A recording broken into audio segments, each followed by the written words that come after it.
Asalaamu calaykum waraxmatullaahi wabarakaatuh. Nabad daawadayaal idin ahaantiinba meel kastoo aad joogtaan.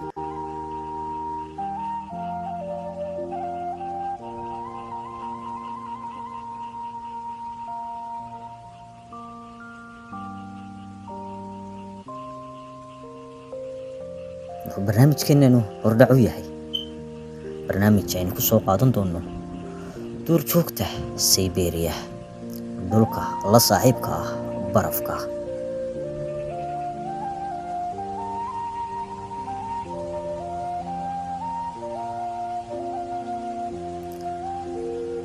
Waa dhul baaxad leh iyo weliba shabeelka iyo duurjoogta kale ee ku nool goobta.